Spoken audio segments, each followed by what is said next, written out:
নমস্কার বন্ধুরা, তোমাদের সবাইকে স্বাগত জানাই ইংল্যান্ডের ম্যানচেস্টার থেকে একটা নতুন ব্লগে। আজকে বারটা হচ্ছে তোমার শুক্রবার, আর এখন বাজে সকাল ওই 11টার মতো। আজকে হচ্ছে আমার ছুটির দিন। সকালবেলায় উঠে তিয়াসকে স্কুলে সঙ্গীতে নিয়ে গেছে, সঙ্গীত গিয়েছে হচ্ছে অফিসে, আর আমি ঘরেই আছি। তিয়াসকে স্কুলে দিয়ে ওইদিকেই সঙ্গীত অফিস চলে গেছে। তারপর আমি যথারীতি ঘুম থেকে লেটেই উঠেছি, লেটে উঠে স্নান টান পুজো টুজো সেরে তারপর লেগে পড়েছি হচ্ছে তোমার রান্নাবান্নায়। আর শুক্রবার মানেই তো হচ্ছে নিরামিষী দিন। আজকে একটু না ভাবছিলাম, ঘরে যখন আছি ছুটির দিন, তাই নিরামিষী দিনে ওই পোস্ত, আলু পোস্ত, ডাল ভাত খাবো না, একটু অন্যরকম খাবো। নাহলে শুক্রবার দিন আমরা প্রায় সময়ই আলু পোস্ত, ডাল আর বেগুন ভাজা, এইটা আমাদের মেনু হয়েই থাকে শুক্রবার দিন। আর অফিস থাকলে রাত্রেবেলায় ফিরে হয় খাওয়া ওই সিদ্ধ ভাত, আলু সিদ্ধ, ফ্যান ভাত, ঘি, আর এটাই আমাদের খাওয়া হয়। কিন্তু আজকে ভাবলাম শুক্রবার যেহেতু আমি ঘরেই আছি, তাই আজকে মেনুটা একটু অন্যরকম রাখি। তা আজকে ফ্রিজে দেখলাম বেশ কয়েকটা সবজি পড়েছিল, সেই কটা একটু কেটে নিলাম। সবজি কটা দিয়ে বানাবো হচ্ছে একটু ফ্রাইড রাইস, আর তার সাথে হচ্ছে তোমার সয়াবিন দিয়ে ফুলকপি আলুর একটা রসা বানাবো। দেখো এখানে বেশ পরিমাণ কিন্তু ভেজিটেবল আমি রেডি করে নিয়েছি, একদম হাতের কাছে রান্নার সমস্ত জোগাড়যন্ত্র রেডি করে তারপর রান্নাটাও বসিয়ে দিলাম। এখানে ফ্রাইড রাইসের জিনিসপত্রগুলো প্রথমে ভেজে নিয়েছি, ওইদিকে ভাতটাও বসিয়ে দিয়েছি। এবার শুধু ঝটপট ফ্রাইড রাইসটা বানিয়ে নেওয়ার অপেক্ষা। এই ফ্রাইড রাইসটা না শুধু খেতেই বেশি ভালো লাগে আমার, জানি না কেন। তরকারি ছাড়া মনে হয় এমনি চামচ করে বাটি করে নিয়ে শুধু বসে বসে খায়। দেখো কি সুন্দর ঝরঝরে একদম অনেকটা পরিমাণ ভেজিটেবল দিয়ে হয়েছে তোমার ফ্রাইড রাইসটা। আর আমি একটু চেখেও দেখলাম, খেতেও কিন্তু অপূর্ব সুন্দর হয়েছে। আজকে তো বাপ বেটা শুক্রবারের মেনুটা দেখে দারুণ ভালো লাগবে। আর এইদিকে যে মশলাটা বেটেছিলাম, আদা জিরে ধনে আমি একসাথে বাটি, তা সেটাই বেটে অনেকটা পরিমাণ হয়ে গেছে। সেটাই একটু সর্ষের তেল দিয়ে এরকম কন্টেনারে ভরে এখন ফ্রিজে রেখে দিচ্ছি। এটা আমার রান্নায় কাজে লেগে যাবে পরে। কথা বলতে বলতে এইদিকে ফ্রাইড রাইস আর সাথে ফুলকপি আলু সয়াবিনের তরকারিও রেডি। চলো ঝটপট করে আমার লাঞ্চটা এখন সেরে নিই। শুক্রবার স্পেশাল একটা জমিয়ে লাঞ্চ করছি এখন। বহু দিন পর এরকম নিরামিষ খাবার দাবার ঘরে রান্না বান্না। তারপর সন্ধেবেলায় আমাদের প্রিয় হাসান ভাই, হ্যাঁ অনেক দিন পর হাসান ভাইকে আমার ব্লগে দেখছো।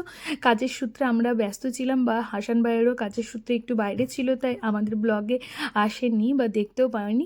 তা হাসান ভাই সন্ধেবেলায় ফোন করলো যে ওনার ভাগ্নির তোমার ছোট্ট করে একটা ঘরোয়াভাবে মেহেন্দি অনুষ্ঠান হচ্ছে, সেখানে যেতেই হবে। আমি তো প্রথমে না বলছিলাম, কারণ আমার কালকে সকালেই অফিস আছে।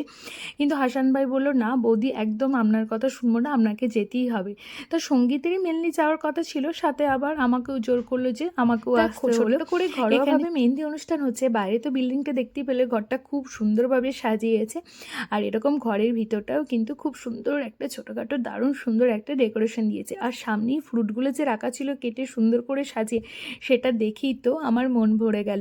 তা এই দিদির সাথে আমার আগেও আলাপ হয়েছিল, আবার এসে আবার ভালো লাগলো দিদির বাড়িতে এসে, দিদির মেয়ের ছোটোখাটো মেহেন্দি অনুষ্ঠান এসে। আর অনেক দিন পর হাসান ভাইয়ের সাথে আবার সেই গান বাজনা করার একটা সুযোগ হয়ে উঠলো।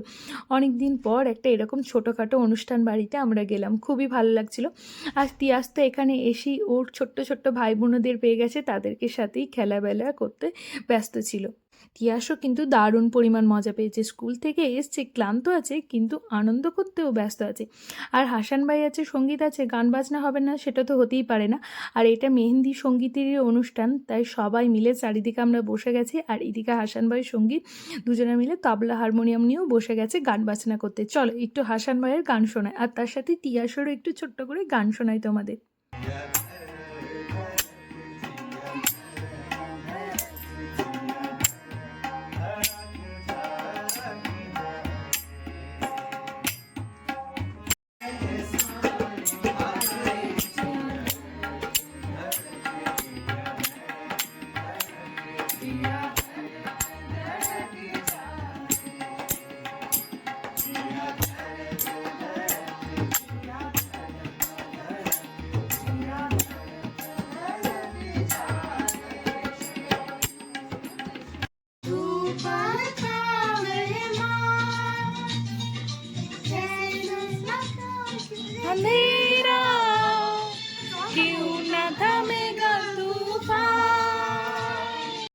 তারপরে ছিল হাসান ভাইয়ের ভাগ্নির যে মেহেন্দি অনুষ্ঠান, সেই মেহেন্দি অনুষ্ঠান স্পেশাল হচ্ছে কেক কাটা।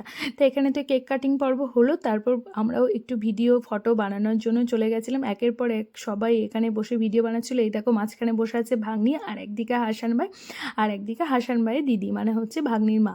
তিনজনা বসে এখানে কেক খাওয়ানো হচ্ছে, তার সাথে ফটোও তোলা হচ্ছে। সত্যি এত ভালো লাগছিল, ছোটোখাটো একটা ঘরোয়া অনুষ্ঠান এসে একদম মনে হচ্ছিল নিজের বাড়িতেই এসছি, মানে নিজের বাড়ির পরিবারই কোনো মানুষজনের অনুষ্ঠানে এসেছিল। এতটুকু মনে হয়নি যে আমরা প্রথমবার ওনাদের বাড়ি গেলাম, অনুষ্ঠান অ্যাটেন্ড করলাম। তারপরে আমরাও চলে এলাম একটু কেক খাওয়ানোর জন্য আর সাথে ছবি তোলার জন্য। এই দেখো তিয়াসও চলে এসছে আমাদের সাথে। তিয়াস তো এসে একদম দিদির কোলেই বসে গেছে, দিদির কোলে বসে একটু কেকও খেয়ে নিল, সাথে আমরা খুব সুন্দর সুন্দর ছবিও তুলে নিলাম। সত্যি হাসান ভাইয়ের জন্য সন্ধেবেলাটা আমরা দারুণভাবে এনজয় করলাম।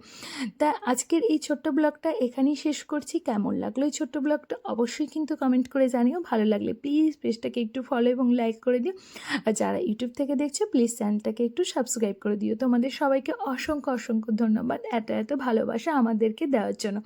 আর আজকে এই মতো এই পর্যন্তই। কালকেই দেখা হবে সুদূর ইংল্যান্ডের ম্যানচেস্টার থেকে আরও একটা নতুন ব্লগ নিয়ে।